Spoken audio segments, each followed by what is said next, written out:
नमस्कार, आप देख रहे हैं कालचक्र और मैं हूं आपके साथ अंजलि आनंद और मेरे साथ हैं प्रश्न कुंडली विशेषज्ञ पंडित सुरेश पांडे जी। बहुत बहुत स्वागत है पंडित जी। धन्यवाद। आपके घर के मंदिर की दिशा तय कर सकती है आपका भविष्य। घर में मंदिर है तो जरूर देखें काल चक्र।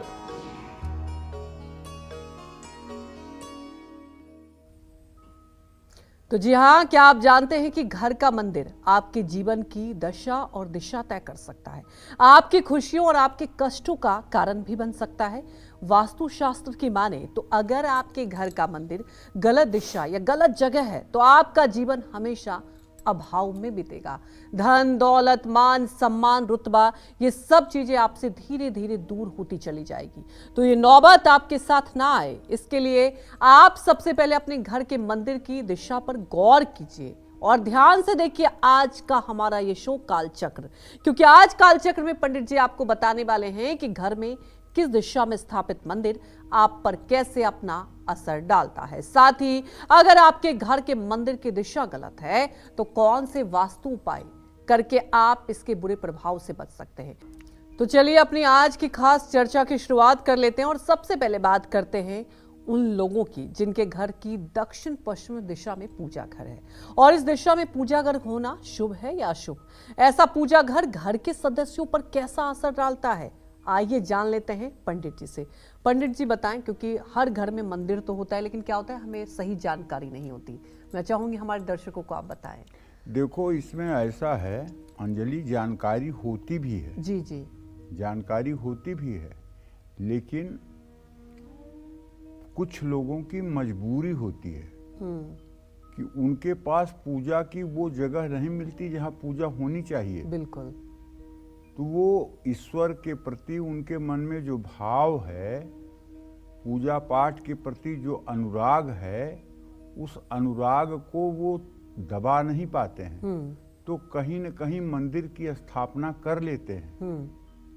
और ऐसा तब विशेष रूप से होता है जब शहरों में रहने वाले लोग बिल्कुल 1 BHK या स्टूडियो अपार्टमेंट में रहते हैं, जहाँ जगह का एकदम अभाव होता है, तो वहाँ मजबूरी में ये प्रक्रिया होती है। या महानगरों में जहाँ लोग एक ही कमरे में रह करके और अपना सारा जीवन यापन करते हैं, वहाँ पूजा पाठ के स्थान में व्यतिक्रम हो ही जाता है जी। जबकि ये बात समझ लो कि वास्तु शास्त्र का हमारे जीवन पर बहुत बड़ा असर पड़ता है। वास्तु माने कोई ऐसी अनहोनी चीज नहीं है जिसे सुन करके हमें लगे कि ये कोई बहुत बड़ी डरावनी या भयावह चीज है जी। वास्तु माने होता है व्यवस्था। और व्यवस्था कैसी? प्रकृति के अनुरूप व्यवस्था। जैसे हमारी प्रकृति है इसके अनुरूप। जैसे हर नदियां, नर्मदा को छोड़ दिया जाए तो हर नदियां पश्चिम से पूरब की ओर, दक्षिण से उत्तर की ओर बहती हैं। जी। केवल नर्मदा एक ऐसी नदी है जो पूरब से पश्चिम की ओर बहती है, बाकी सारी नदियां पश्चिम से पूरब की ओर बढ़ती हैं। यहाँ तक कि अगर आप ट्रेन में अपना रिजर्वेशन कराएं और ट्रेन में रिजर्वेशन के टिकट पे आप ध्यान दें तो उसमें अप और डाउन लिखा रहता है। जी जी। पश्चिम और दक्षिण तरफ जाने वाली ट्रेनों को अप लिखा होता है, दक्षिण और पूरब और उत्तर जाने वाली ट्रेनों को डाउन लिखा होता है। तो ये पृथ्वी जो है पश्चिम और दक्षिण की तरफ ऊंची है और उत्तर और पूरब की तरफ नीची है। इसीलिए सारी नदियां जा करके बंगाल की खाड़ी में समुद्र में समाहित होती हैं। ठीक है, तो उसी तरह से हमारे घर की भी व्यवस्था होनी चाहिए। जैसे हमारे घर का दक्षिणी पश्चिमी हिस्सा ऊंचा होना चाहिए। दक्षिणी पश्चिमी ऊंचा इतना होना चाहिए कि उसके छत का भी पानी अगर निकले तो पूरब उत्तर के कोने से निकले, उत्तर से निकले। और फर्श भी नीचे की ऐसी हो कि पूरब और पश्चिम और दक्षिण की फर्श 2 सेंटीमीटर पंडित जी ऊंची हो। आपको रोक रही हूँ, लेकिन जैसा आप बता रहे, जब पहले जमाने में क्या होता था घर खुद बनाते थे। हाँ। लेकिन अब आप खुद जिक्र कर रहे हैं कि शहरों में फ्लैट सिस्टम होता है, सोसाइटी कल्चर भी है। तो अब मुझे पता है कि आप दर्शकों को वो भी कुछ उपाय जरूर बताएंगे, वैसे में मुश्किल हो जाता है पंडित जी कि कैसे जो आप व्यवस्था की बात करें उसमें कैसे मैनेज करेंगे। देखो, अब तो मतलब कि जो है जनता इतनी जागरूक हो गई है टेलीविजन मीडिया के माध्यम से कि अब लोग घर लेने जाते हैं तो वास्तु भी देखते हैं। जी जी। और जब वास्तु देखना लोगों ने शुरू कर दिया है तो अब बिल्डर के भी हाथ पांव फूले हुए हैं। अच्छा। अब बिल्डर भी घर बनाने के पहले वास्तु शास्त्रियों से संपर्क करके और वास्तु के हिसाब से घर बनाने की कोशिश कर रहे हैं। हालांकि 100% तो नहीं है, लेकिन कुछ प्रतिशत जरूर बिल्डर भी जो है वास्तु के हिसाब से घर बनाना शुरू कर रहे हैं। जैसे आपने पूछा कि अगर किसी के घर में दक्षिण पश्चिम दिशा का पूजा घर हो तो ये शुभ बिल्कुल नहीं माना जाता है। दक्षिण पश्चिम दिशा की ऊर्जा जो है ये देवी देवताओं की पूजा के लिए सकारात्मक नहीं होती है।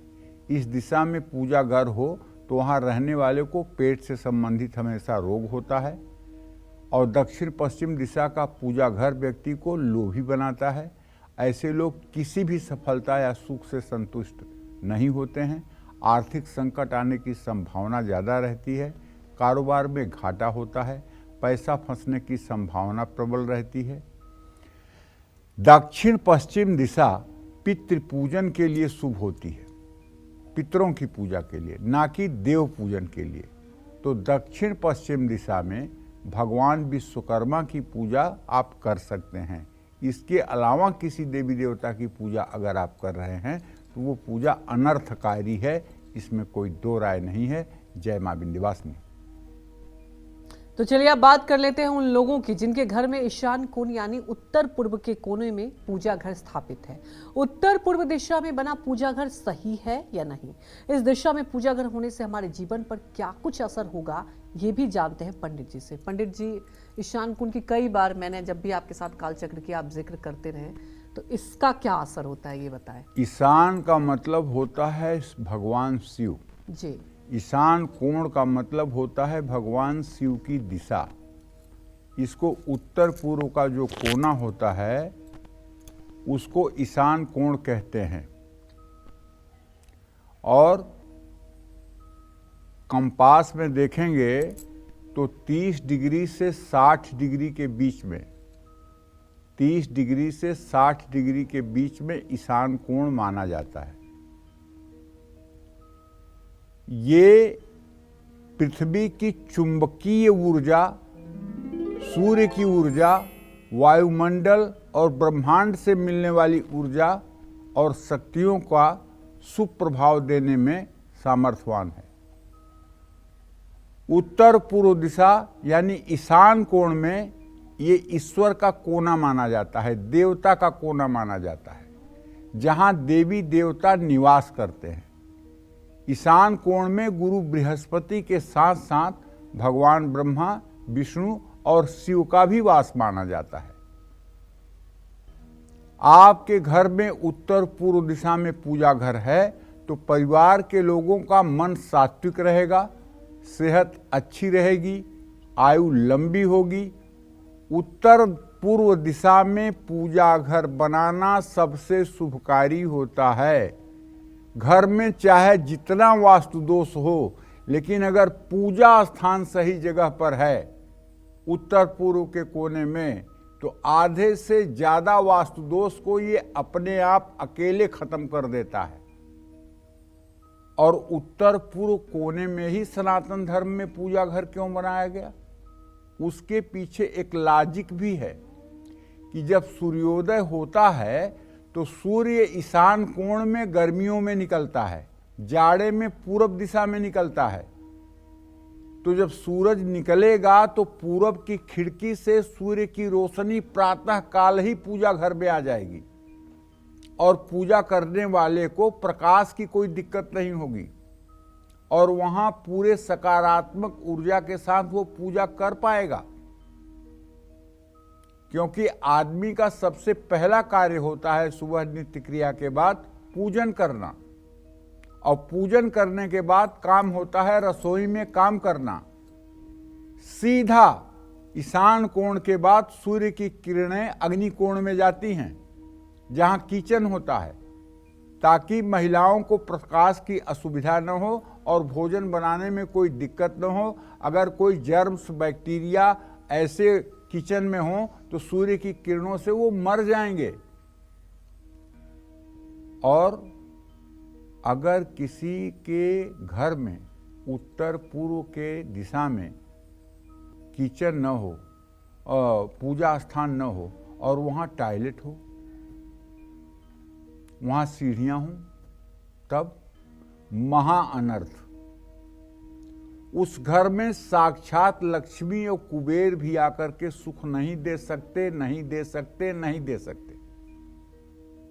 अगर आपके घर में भी कहीं गलती से ऐसा है कि ईशान कोण में टॉयलेट है, ईशान कोण में सीढ़ियां आपने बना ली हैं, तो चलिए सीढ़ियों का दुष्प्रभाव तो ये होगा कि आपके परिवार का विकास नहीं होगा, लेकिन टॉयलेट का असर तो ये होगा कि घर का हर सदस्य बीमार होगा, घर की बदनामी होगी, घर की इज्जत तार तार हो जाएगी और एक एक पैसे के लिए परिवार मुहताज हो जाएगा।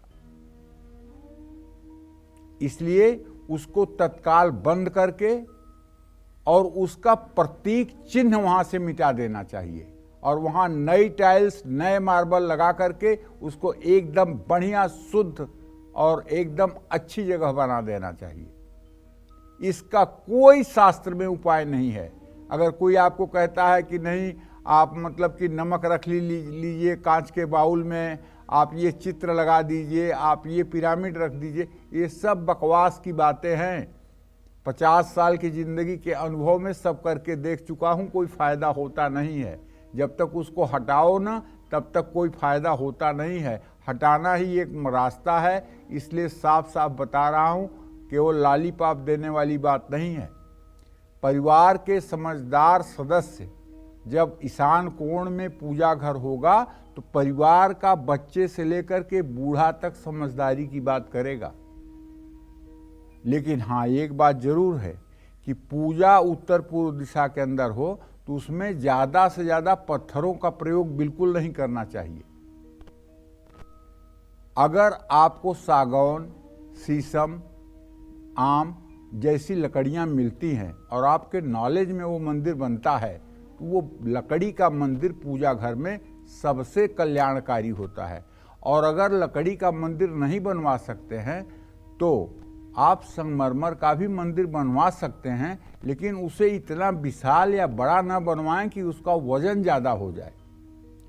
हल्के आकार का, हल्के स्वरूप का संगमरमर का भी मंदिर आप रख सकते हैं, लेकिन ध्यान ये रखिएगा कि जो मंदिर ईशान कोण में स्थापित किया जाता है उस पे पिरामिड का आकार नहीं बनवाना चाहिए। हाँ, अगर लकड़ी का मंदिर है और पिरामिड का आकार या गुंबद का आकार है तो वो चल सकता है, लेकिन अगर पत्थर का मंदिर है तो उसमें पिरामिड का आकार नहीं चलेगा। ये बात ध्यान में रखना चाहिए। जय मां विंध्यवासिनी।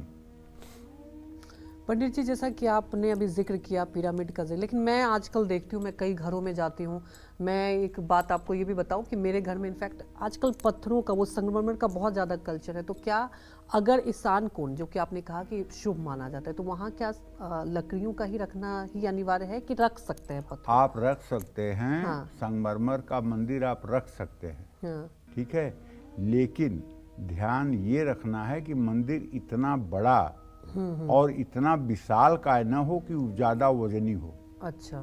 मंदिर ऐसा हो जो 2 लोगों के उठाने से आराम से उठ जाए। मंदिर इतना बड़ा न हो कि उसे उठाने के लिए 4 लोग लगे। जी। समझ रहे हो ना हमारी बात को? क्योंकि ईशान कोण बहुत हल्की दिशा है। अच्छा। ईशान कोण के बारे में तो ये कहा जाता है कि अगर एक कागज का टुकड़ा छोटा सा ईशान कोण में गिरा हुआ है और वो अनुपयोगी है तो भी वो वास्तु दोष देता है। अच्छा। इसीलिए ईशान कोण में न तो 2 छत्ती बनाई जाती है, ईशान कोण में अलमारी नहीं रखना चाहिए, ईशान कोण में कोई घर के प्रयोग में आने वाली वस्तु नहीं रखनी चाहिए, ईशान कोण में शयन नहीं करना चाहिए, ईशान कोण में भोग विलासिता संबंधी कोई कार्य नहीं करना चाहिए, ईशान कोण के मंदिर में बैठ करके सांसारिक वार्तालाप नहीं करनी चाहिए। लेकिन अगर आपके घर में कोई बुजुर्ग है, बुजुर्ग का मतलब समझ रहे हो ना, जो पारिवारिक जीवन में नहीं है, वो अगर ईशान कोण में शयन करना चाहे तो नीचे गद्दा बिछा करके शयन कर सकता है। बच्चे जो शादीशुदा नहीं हैं, अगर वो शयन करना चाहें तो नीचे बिस्तर बिछा करके शयन कर सकते हैं। भगवान के ऊंचे आसन नहीं होना चाहिए। भगवान जिस लेवल पर मंदिर में हैं उसके ऊंचाई पर अपने सोने का आसन नहीं होना चाहिए, तो वहाँ रह सकते हैं। लेकिन जो पारिवारिक जीवन में हैं उन लोगों को भूल करके भी उस कमरे में कभी शयन नहीं करना चाहिए। जय मां विंध्यवासिनी जी। तो देखिए, पूर्व दिशा की बात की जाए, वहां स्थापित घर का मंदिर क्या परिवार में अशांति बढ़ाता है या फिर आपको सुख, शांति, पैसा और सेहत से जुड़ा हर लाभ दिलाता है? आइए ये भी जान लेते हैं पंडित जी से। पंडित जी बताएं, पूर्व दिशा की बात की जाए, क्योंकि आम लोगों में तो यही धारणा है कि पूर्व दिशा मतलब शुभ, तो क्या मंदिर को कैसे रखें ये बताएं। देखो, ऐसा है कि पूर्व दिशा जो है ये सूर्य पूर्व दिशा से ही उगता है, लेकिन गर्मियों में ईशान कोण में उगता है। पूर्व दिशा जो है ये इंद्र की दिशा है, और पूर्व दिशा में पूजा घर बनाया जाएगा तो भाग्य को बल मिलेगा, क्योंकि ये ईशान कोण से सटा हुआ है। जैसे मैंने आपको बताया ना कि 30 से 60 डिग्री तक जो है ये मतलब कि जो है ईशान कोण है, और 60 से 90 डिग्री तक जो है ये पूर्व दिशा है। तो कहने का मतलब ये है 60 से 90 नहीं, 60 से 105 डिग्री तक जो है ये पूर्व दिशा है। तो इसमें अगर मंदिर बन जाए तो भाग्य को बल मिलता है और तरक्की होती है। पूर्व दिशा में पूजा घर होने पर परिवार के सदस्य सात्विक विचार वाले होते हैं। ऐसे लोगों को समाज में मान सम्मान और प्रसिद्धि प्राप्त होती है। इस दिशा में पूजा घर वहाँ रहने वालों को शांति देती है, सुख देती है, धन वैभव का लाभ मिलता है, स्वास्थ्य अच्छा रहता है। पूर्व दिशा में पूजा घर रखना कहीं से भी किसी प्रकार से बुरा नहीं है, लेकिन जो अच्छाई ईशान कोण की है उतनी अच्छाई पूर्व के पूजा घर में नहीं है। ये बात आप ध्यान रखिएगा। अच्छा, एक बात और ध्यान रखिएगा कि जैसे हम सीधा सीधा पूरा पश्चिम उत्तर दक्षिण मान लेते हैं, लेकिन जब हम कंपास में देखें तब हमें पता चलता है कि बहुत से ऐसे घर बने हुए हैं जिनका डायरेक्शन जो है पूर्व पश्चिम में नहीं है, कोने कोने पर पूर्व पश्चिम उत्तर दक्षिण है। तो हमें कंपास के हिसाब से दिशाओं का ज्ञान करना पड़ेगा। सीधे नहीं मान लिया कि ये पश्चिम है, सीधे नहीं मान लिया कि ये पूर्व है, सीधे नहीं मान लिया कि दक्षिण है। ऐसे ना मानना। आप अपने मोबाइल में कंपास है, कंपास खोल लीजिए। कंपास से आपको पता चल जाएगा कि आपके घर का डायरेक्शन, आपके घर का निकास द्वार किस दिशा में है और कितने डिग्री के बीच में है, और उसके हिसाब से फिर आप देखिए कि आपका बाथरूम कहाँ है, आपका पूजा घर कहाँ है, आपकी किचन कहाँ है, आपका मास्टर बेडरूम कहाँ है, आपकी लॉबी कहाँ है, आपकी डाइनिंग टेबल कहाँ लगी हुई है, आपका सोफ़ा कहाँ लगा हुआ है, आपका ड्राइंग रूम किधर है। तो ये सारी चीज़ें आप कंपास की सहायता से अगर देख करके और इसको ठीक कर लें तो मुझे विश्वास है खराब से खराब ग्रह की भी दशा अगर चल रही हो और खराब से खराब भी वायुमंडल हो तो घर में आने के बाद आदमी को सुकून मिल जाता है। इसमें कोई दो राय नहीं है। जय मां विंध्यवासिनी। या बिल्कुल, वास्तु का बहुत ज़्यादा महत्व है आपके जीवन में, और इसी पर आज हम चर्चा भी कर रहे हैं कि वास्तु के हिसाब से आपको अपने घर में मंदिर कहाँ स्थापित करना चाहिए। तो अपनी चर्चा को आगे बढ़ाते हैं और पंडित जी से ये भी जानते हैं कि घर में उत्तर पश्चिम दिशा में बना पूजा घर परिवार और परिवार की तरक्की के लिए कैसा रहता है। क्या ये इनके लिए शुभ होता है या फिर इस दिशा में बना पूजा घर हमेशा इनकी मुश्किलें ही बढ़ाता है, ये भी जानते हैं पंडित जी से। बताएं पंडित जी। देखिए, आपने रामायण में एक कथा सुनी होगी कि जब कैकेयी को दशरथ से वरदान मांगना था कि भरत को राजगद्दी दे दो और राम को वन दे दो, तो जाकर के कोप भवन में सोई थी। इसका मतलब कि घर के अंदर, महल के अंदर एक कोप भवन भी होता है। और उस कोप भवन का जो स्थान होता है वो उत्तर पश्चिम की दिशा ही होती है, उसको कोप भवन ही कहते हैं। किसी भी घर में नॉर्थ वेस्ट का जो बेडरूम है उसको आप हर समय कोप भवन ही समझिए, शोक भवन, कोप भवन उसको समझिए। अगर वहां जाकर कोई सो गया है तो घर के लोगों को बिना बताए जान जाना चाहिए कि वो नाराज है। उत्तर पश्चिम दिशा जो है हमारे वास्तुशास्त्र में ये मानी जाती है कि यहाँ कोई चीज़ कूटने के लिए, कोई चीज़ तोड़ने के लिए, स्क्रैप रखने के लिए, शोक करने के लिए, बैठकर रोने के लिए ये दिशा अच्छी है। लेकिन इस दिशा में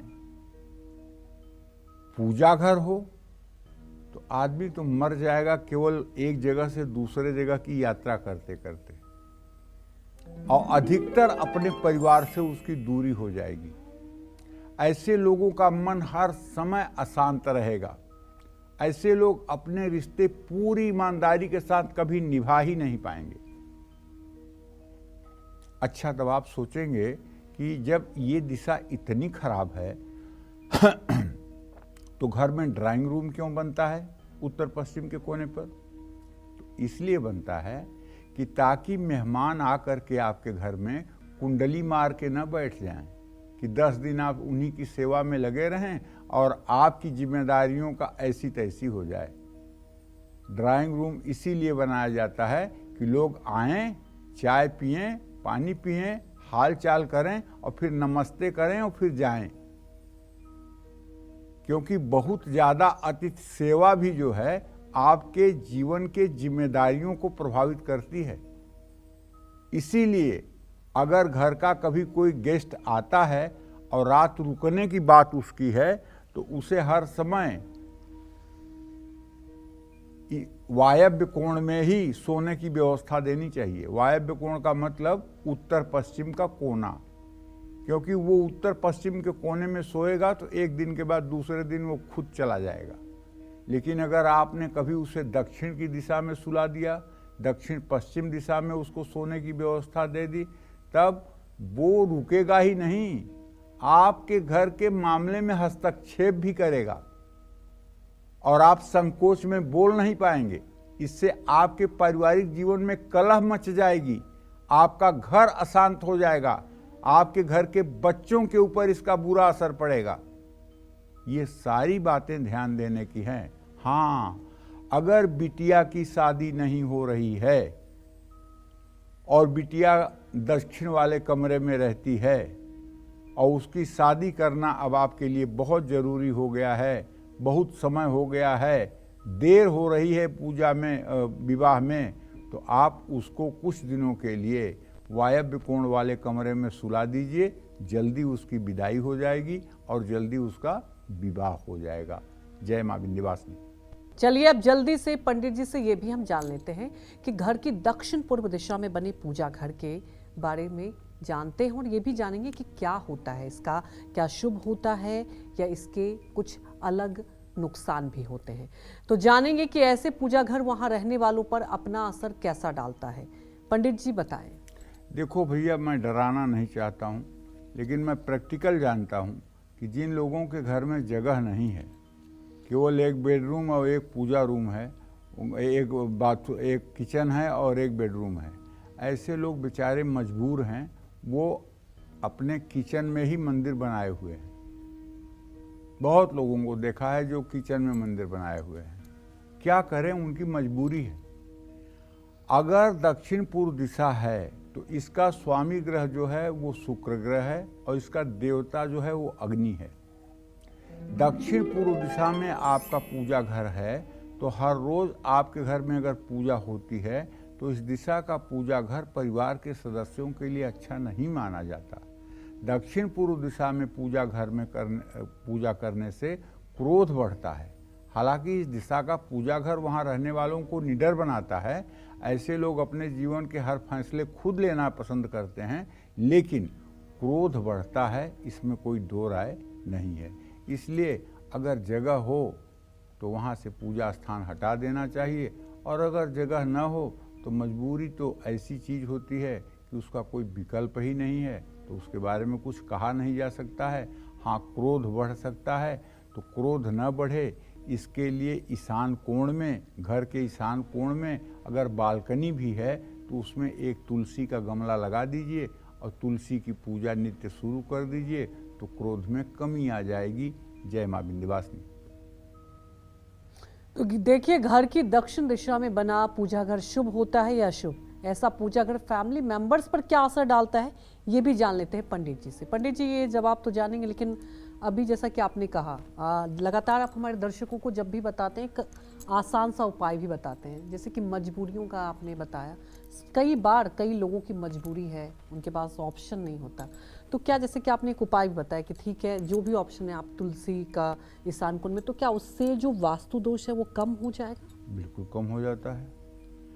ऐसा है कि बहुत सी चीज़ें ऐसी हैं जो कि मतलब कि वास्तु दोष का निवारण करती हैं।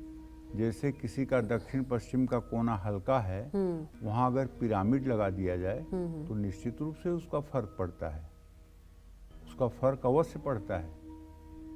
इसी तरह से अगर ईशान कोण में आपके कोई वास्तु दोष है और एक बड़ा सा आईना आप लगा दें तो वो वास्तु दोष को दूर करता है। अच्छा।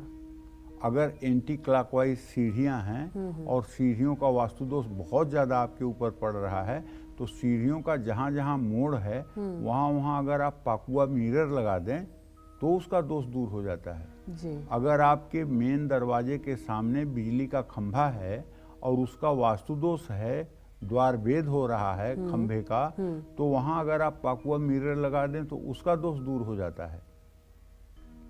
अगर आपका दक्षिण और पश्चिम का कोना हल्का है और उत्तर और पूर्व जो है आपका भारी है, तो आप ड्रैगन बोट अगर दक्षिण दिशा में लगा दें दीवार पर, तो उसका भी वास्तु दोष काफ़ी हद तक कम हो जाता है। अच्छा। ये चीज़ें हैं, लेकिन 100% रिजल्ट मिलेगा ये मैं नहीं कह सकता हूँ। हाँ, कुछ राहत मिलेगी। देखो, ऐसा है अंजलि, भगवान का बनाया शरीर भगवान का बनाया होता है। जी जी। अगर जैसे किसी के गाल ब्लेडर में पथरी है, ठीक है ना, और उससे उसे कष्ट है, तो डॉक्टर ऑपरेशन करके तो उसे निकाल देगा, उसको रोग नहीं रहेगा।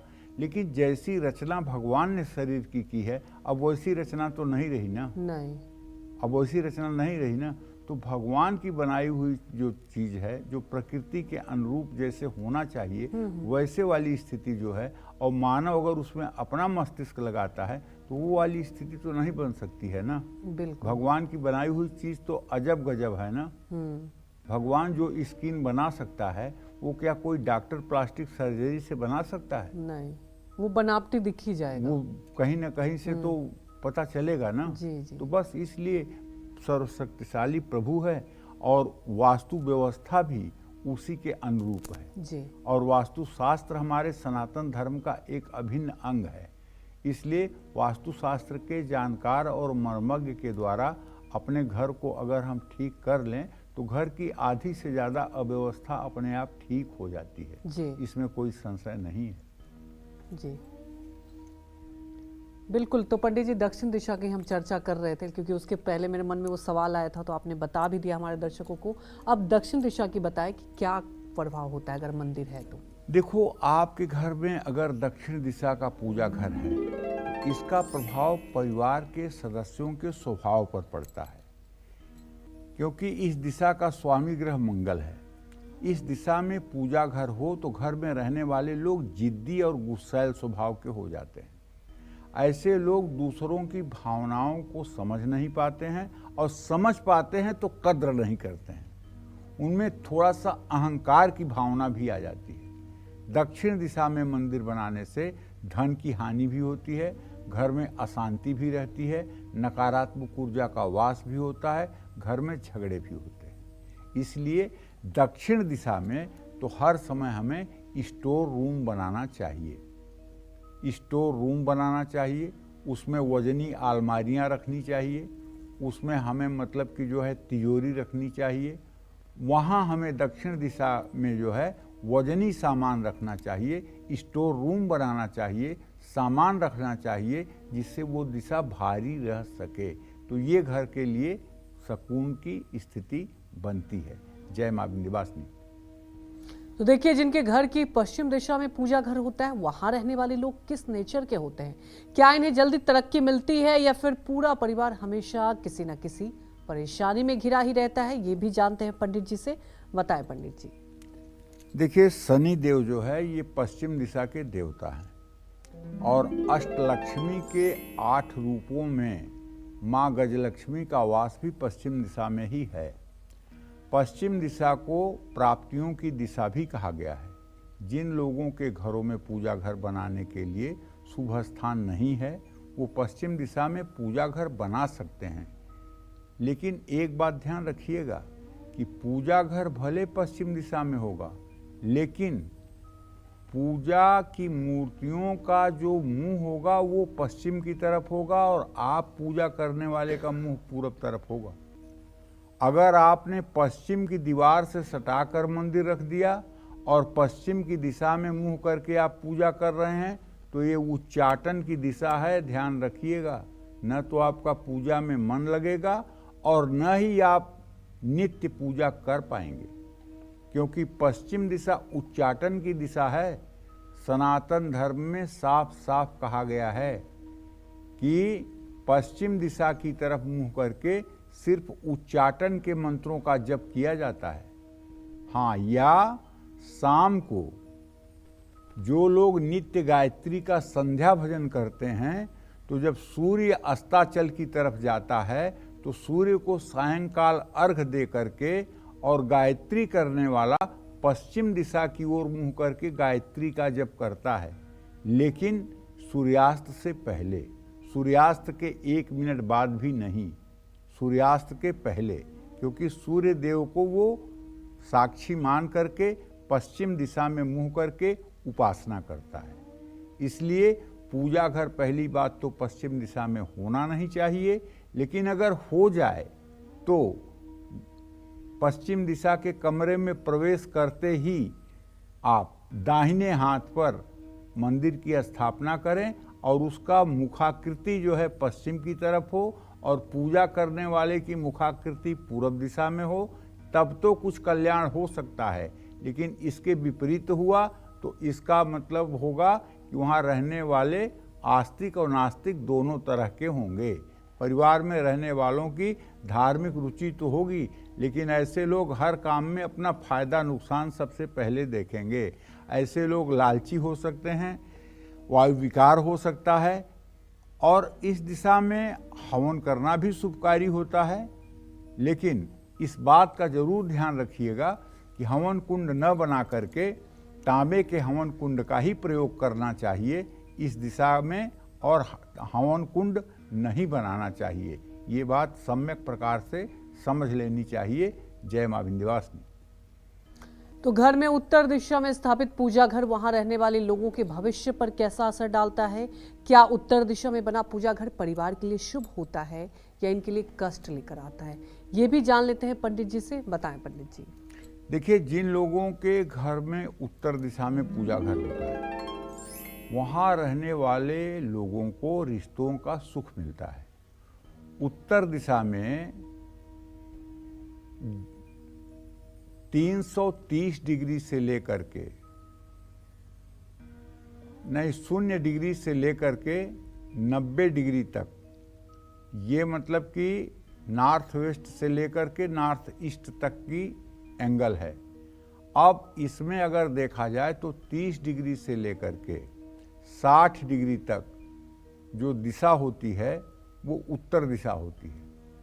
तो ऐसे में पूजा घर यहाँ होने पर अच्छे अवसरों की प्राप्ति होती है, जीवन में सकारात्मक घटनाएं होती हैं और व्यक्ति का मन प्रसन्न होता है।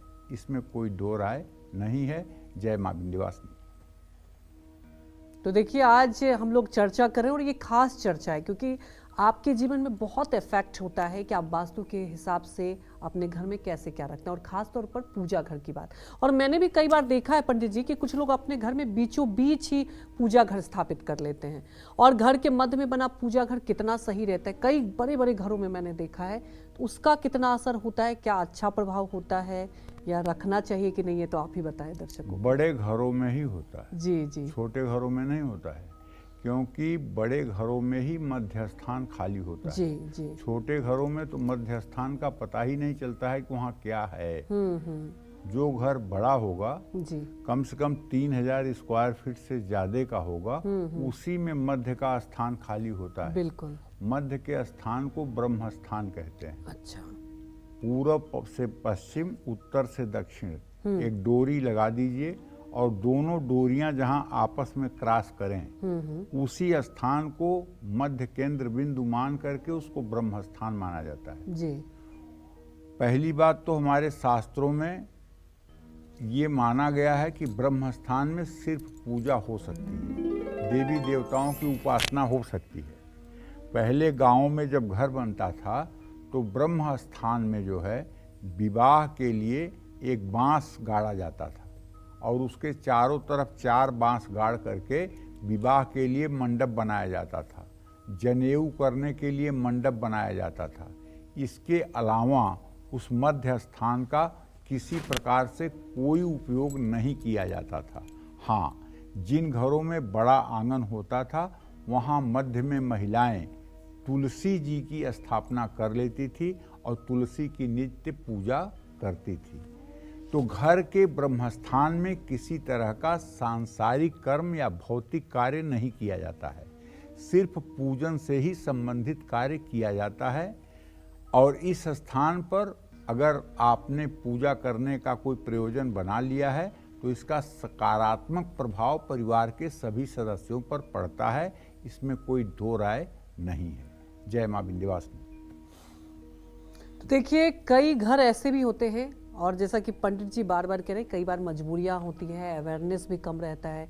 तो घर में अगर बाथरूम के पास पूजा घर है, मेन गेट के सामने बना पूजा घर है, स्टोर रूम के साथ बना पूजा घर है, और सीढ़ियों के नीचे बना पूजा घर है, तो कितना सही है? क्या इन जगहों पर बना पूजा घर सिर्फ और सिर्फ आपकी तकलीफें ही बढ़ाता है? ये भी जान लेते हैं पंडित जी से। पंडित जी बताएं। देखो भाई, ऐसा है कि पूजा से जो मिलता है वो क्या मिलता है? मानसिक शांति। पूजा से मानसिक शांति मिलती है। कोई भगवान आपको रिजर्व बैंक की तरह रुपया छाप के नहीं देंगे, और ना कोई भगवान आपको सोने का सिक्का देंगे। भगवान की जब आप उपासना करते हैं और भगवान के प्रति आपका एक निष्ठ भरोसा होता है, तो भगवान आपको धैर्य देते हैं, भगवान आपको विवेक देते हैं, और भगवान आपके अंदर सदाचार देते हैं। दुख और सुख प्रारब्ध के अनुसार अगर हमारे ऊपर आते हैं तो उनको सहन करने की क्षमता भी हमें ईश्वर ही देते हैं। अगर केवल पूजा पाठ करने से और होने वाली परेशानियां बंद हो जाती तो स्वामी रामकृष्ण परमहंस को कैंसर न होता। साक्षात श्री कृष्ण जिसके ऊपर विराजमान रहते हैं, ऐसे बाबा प्रेमानंद जी महाराज की दोनों किडनियां फेल न होती। तो अवश्यमेव भोक्तव्यम कृतम कर्मम शुभाशुभम। अरे हमने अनंत जन्म लिया है, किसी जन्म का भोग हमको इस जन्म में भोगना पड़ेगा। और ये जो बड़े बड़े सिद्ध संत महात्मा हैं, ये अपने रोगों को दूर करने के लिए अपने पुण्य का इस्तेमाल नहीं करते हैं। ये समझ करके भोग को भोग लेते हैं कि भोग को भोग लेंगे तो आवागमन के चक्कर से हमें मुक्ति मिल जाएगी। पुनरपि जननम पुनरपि मरणम पुनरपि जननी जठरे शयनम, बार बार मलमूत्र से होकर के आना जाना बंद हो जाएगा। इसलिए बहुत साफ सी बात है कि पूजा से हमें मानसिक शांति मिलती है। आजकल के कुछ बच्चे ऐसे हैं जो अपने माता पिता को कहते हैं कि तुम जिंदगी भर से पूजा पाठ कर रहे हो, तुम्हारी जिंदगी पूरी खराब रही, क्या मिल गया तुमको पूजा पाठ से? मैं नहीं मानता पूजा पाठ को। उनको पूजा पाठ से ये मिल गया है कि आप बोल रहे हो। उनके पूजा पाठ से ये मिल गया है कि अभाव में भी उन्होंने आपकी परवरिश कर दी है। उनके पूजा पाठ से ये मिल गया है। उनके पूजा पाठ का ही परिणाम है कि सूरज आपको रोशनी दे रहा है। उनके पूजा पाठ का ही परिणाम है कि आपको ऑक्सीजन के लिए सिलेंडर की ज़रूरत नहीं है, बल्कि भगवान ने आपको ऑक्सीजन दिया है, उसे सांस ले रहे हो। नास्तिक मत बनो। नास्तिक बनकर कुछ दिनों नास्तिक बनोगे, एक दिन जब वज्र टूटेगा तब कुछ समझ में नहीं आएगा। इसलिए सात्विक भाव और आस्तिकता का भाव होना ही चाहिए। पूजा घर जो है मानसिक शांति के लिए और अपने नैतिक बल को मजबूत करने के लिए होता है। जब हम ईश्वर से डरने लगते हैं तो हम कोई गलत कर्म नहीं करते हैं। नहीं तो शरीर के अंदर ये जो मन है ना, ये मन 5 इंद्रियों के साथ जुड़ा हुआ है और ये इंद्रियां भोग की आदि हैं और मन को बलात्पूर्वक खींच करके ये गलत रास्ते में ले जाती हैं। कोई आदमी संसार का बताए कि अगर वो हत्या करता है तो क्या उसके मन के अलावा और कोई दोषी है? क्या वो बलात्कार करता है तो उसके मन के अलावा और कोई दोषी है? अगर वो कहीं लूट करता है तो उसके मन के अलावा और कोई दोषी है? अगर वो चोरी करता है तो उसके मन के अलावा और कोई दोषी है? अगर वो व्यभिचार करता है तो उसके मन के अलावा और कोई दोषी है? जितने भी बुरे काम होंगे, अगर आप हृदय पर हाथ रखकर सोचें तो आपका मन करवाता है। मन संकल्प पर बुद्धि से दस्तखत करवाता है और वो होता है। उसी मन को साधने के लिए पूजा की जाती है। उसी मन को काम, क्रोध, मोह, लोभ, मद, मत्सर से दूर हटने के लिए पूजा की जाती है। जब हम भगवान को डरते हैं तो हम सोचते हैं अरे ऐसा कुछ नहीं करेंगे, भगवान देख रहे हैं, बहुत गलत हो जाएगा, बहुत अन्याय हो जाएगा, भगवान देख रहे हैं, अगला जन्म खराब हो जाएगा। जब हम भगवान को डरते हैं तो हम कोई गलत काम नहीं करते। अगर पूजा घर बाथरूम के सामने या बाथरूम से ऊपर बना हुआ है तो घर का मुखिया हर सुख से वंचित रहता है।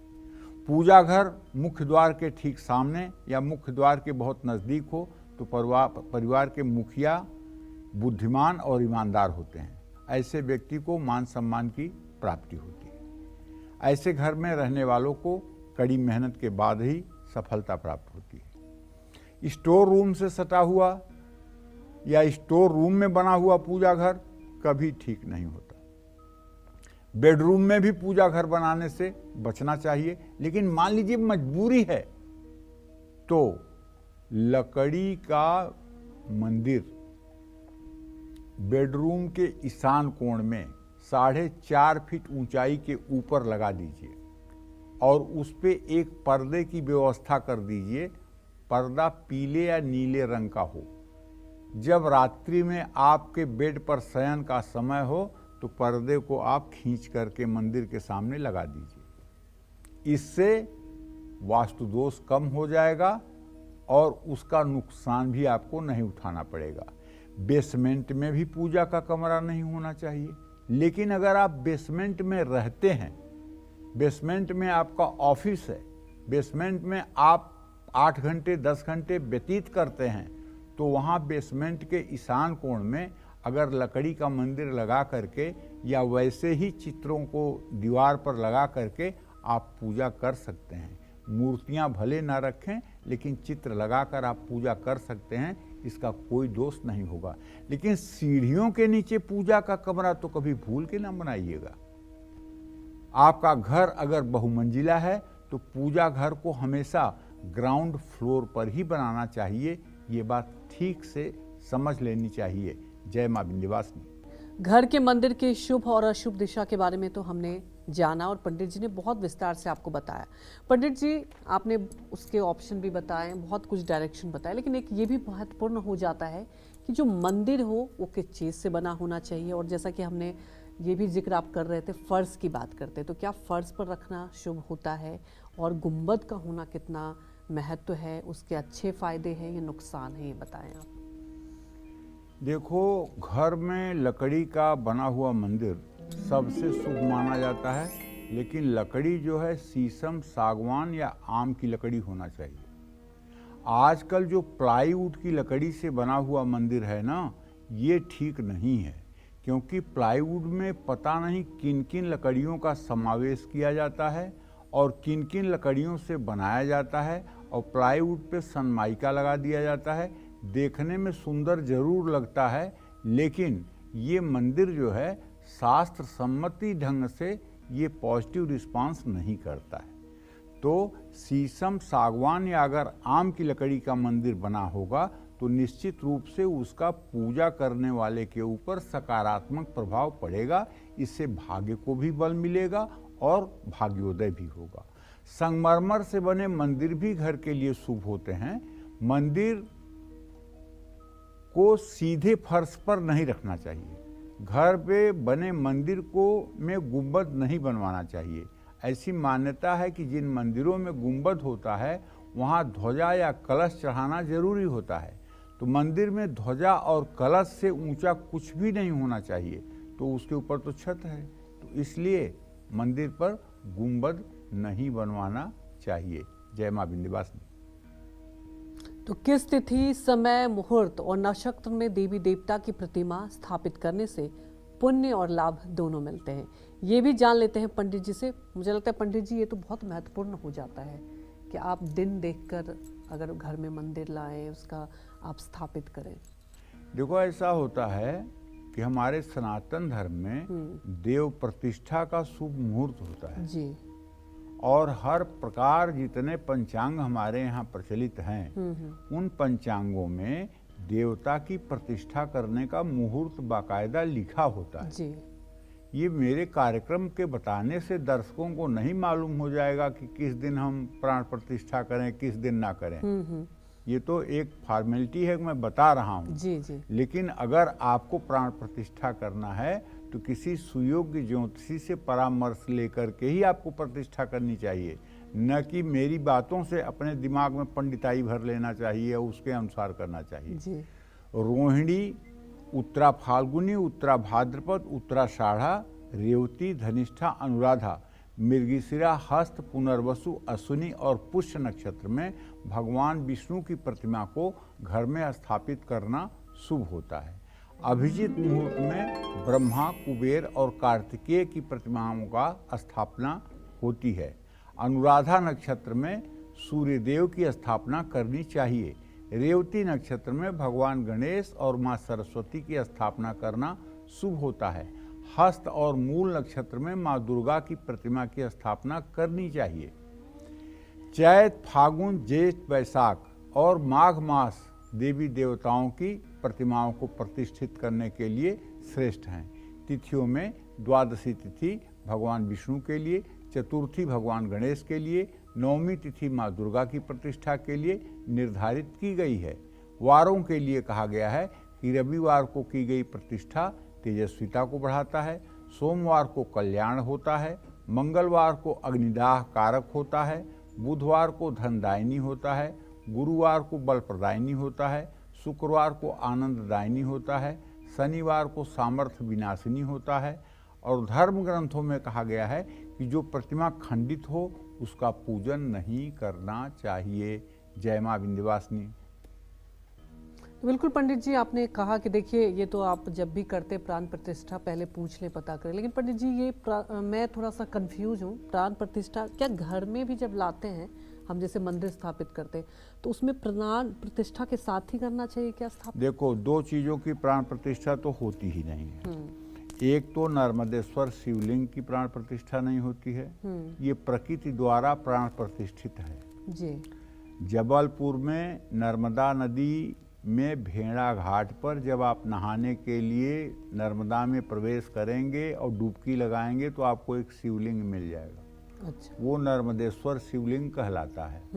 उसके प्राण प्रतिष्ठा की कोई जरूरत नहीं, उसमें भगवान साक्षात शिव सदैव विद्यमान रहते हैं। अच्छा। दूसरा, नेपाल की गंडकी नदी में जो है शालिग्राम की शिलाएं मिलती हैं।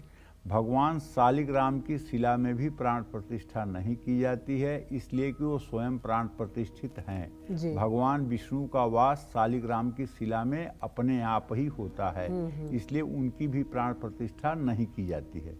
शेष देवी देवताओं की प्राण प्रतिष्ठा चल प्रतिष्ठा की जाती है। चल प्रतिष्ठा माने मूर्ति को यहाँ से वहाँ हटा सकते हैं। अच्छा अच्छा। और अचल प्रतिष्ठा माने कि मूर्ति जहाँ फिक्स हो गई तहाँ अब वो अनंत काल के लिए फिक्स हो गई, उसको 1 सेंटीमीटर इधर उधर आप नहीं कर सकते हैं, उसकी होती है अचल प्रतिष्ठा। समझ रहे हैं जी। तो इसलिए घर में जो भी मूर्ति लाएंगे उसके ऊपर चावल के अखंडित दानों से ओम मनोर्जुतिर्युक्तम माजस्य बृहस्पति यज्ञम सम्मिन्न धातु विश्व देवाशी हमादयंताम ओम प्रतिष्ठ असे प्राणा प्रतिष्ठन्तु असे प्राणाचरन्तु च अस्य देवत्वमुच्चारे माम हेतु कश्चन। जो भी पूजा करना हो इस तरह से आप कर लीजिए। जी जी। हाँ, और इस तरह से अगर आप पूजा करते हैं तो चल प्रतिष्ठा है। अच्छा। इसमें मूर्तियों को हटाने से उठाने से कोई दोष नहीं लगता है। जी। तो बिल्कुल देखिए, मुझे लगता है आपको भी ये कंफ्यूजन होगा तो ये क्लियर होगा। पंडित जी ने बहुत अच्छे से आसान भाषा में आपको बता दिया। लेकिन अब बात कर लेते हैं आज के लकी हमारे ईमेल कुंडली विजेता कौन है।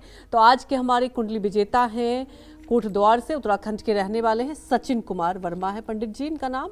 7 अगस्त 1990 डेट ऑफ बर्थ है और 3:15 दिन में इनका जन्म हुआ है। उत्तराखंड के रहने वाले हैं।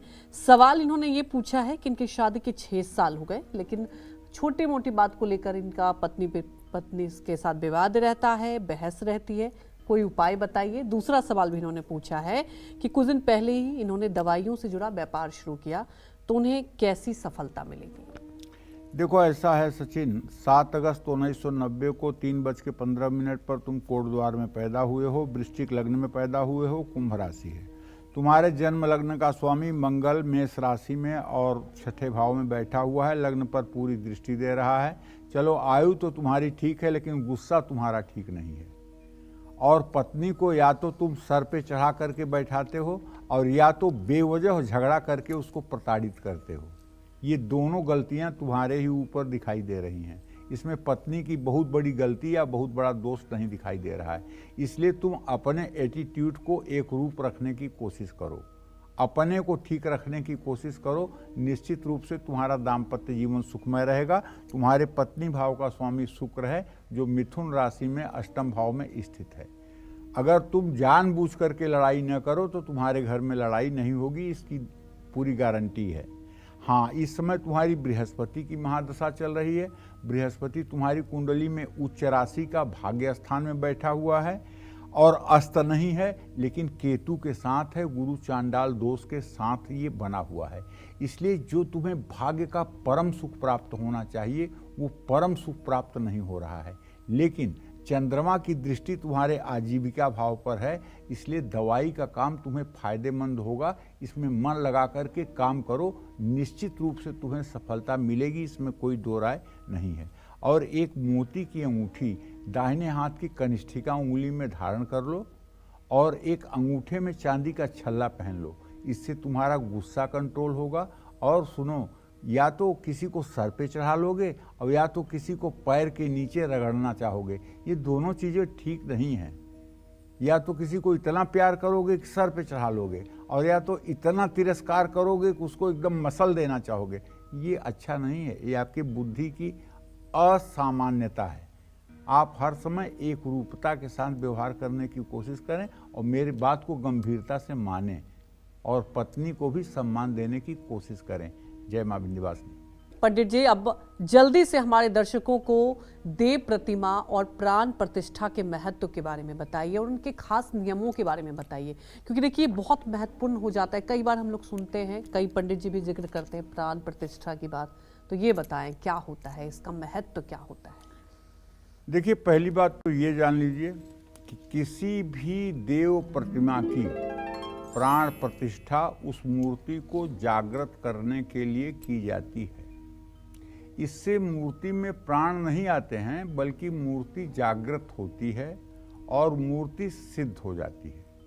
किसी भी देव मूर्ति की घर या मंदिर में स्थापना करने से पहले उस मूर्ति की प्राण प्रतिष्ठा की जाती है। प्राण प्रतिष्ठा 2 प्रकार की होती है। पहली चल प्रतिष्ठा और दूसरी अचल प्रतिष्ठा। अचल प्रतिष्ठा में मिट्टी या बालू से बनी मूर्तियों का आवाहन और विसर्जन किया जाता है, लेकिन लकड़ी या धातु से बनी मूर्तियों का आवाहन और विसर्जन नहीं किया जाता है। घर में देवी देवताओं की मूर्तियों की प्राण प्रतिष्ठित करने की जरूरत नहीं होती है, उसकी चल प्रतिष्ठा होती है। हाथ में बाएं चावल ले लीजिए और दाहिने हाथ में अक्षत ले लीजिए। ओम मनोर्ज्योतिर्जुगतां माजस्य बृहस्पतिर्इमं सम्मिन्द धातु विश्वे देवा शिवमादयन् तामों प्रतिष्ठ अस्य प्राणा प्रतिष्ठन्तु अस्य प्राणा क्षरन्तु च अस्य देवत्वमुच्चारय मामहे च कश्चन। अक्षर डालने पर ही वो मूर्ति प्रतिष्ठित हो जाएगी। लेकिन जो मंदिरों में मूर्तियां स्थापित होती हैं उसमें पूरी प्राण प्रतिष्ठा होती है। उसके लिए 3 दिन पहले से मूर्ति को ला करके भूमि शयन, जल शयन, अन्न शयन कराया जाता है 24-24 घंटे के लिए। और उसके बाद में उस मूर्ति को प्राण प्रतिष्ठित करने से पहले 5 मंदिरों में जो प्राण प्रतिष्ठित मंदिर हैं वहाँ उसको बाजे गाजे के साथ घुमाया जाता है, 5 मंदिरों के साक्षी दिया जाता है। उसके बाद उसको प्राण प्रतिष्ठा की जाती है। अस्थाई मूर्तियों की प्रतिष्ठा होने के बाद उनको हिलाया नहीं जा सकता। जिस मूर्ति की प्राण प्रतिष्ठा होती है उसके सामने सोना और खाना बिल्कुल वर्जित है। जिस जगह पर प्राण प्रतिष्ठित मूर्तियां होती हैं वहां सकारात्मक ऊर्जा का संचार होता है, इसमें संदेह नहीं है। जय मां विंध्यवासिनी। तो पंडित जी, आज हमारे दर्शकों को आपने इतनी महत्वपूर्ण जानकारी दी, आपका बहुत बहुत धन्यवाद। धन्यवाद। उम्मीद ये करते हैं कि आपको हमारा विषय बहुत पसंद आया होगा। कल फिर एक नए विषय और आपकी परेशानियों को दूर करने के लिए ढेर उपाय लेकर आएंगे हम पंडित सुरेश पांडे जी के साथ। तब तक कालचक्र की पूरी टीम को आप अनुमति दीजिए और देश दुनिया की खबरों को देखते रहने के लिए देखते रहिए News 24। नमस्कार।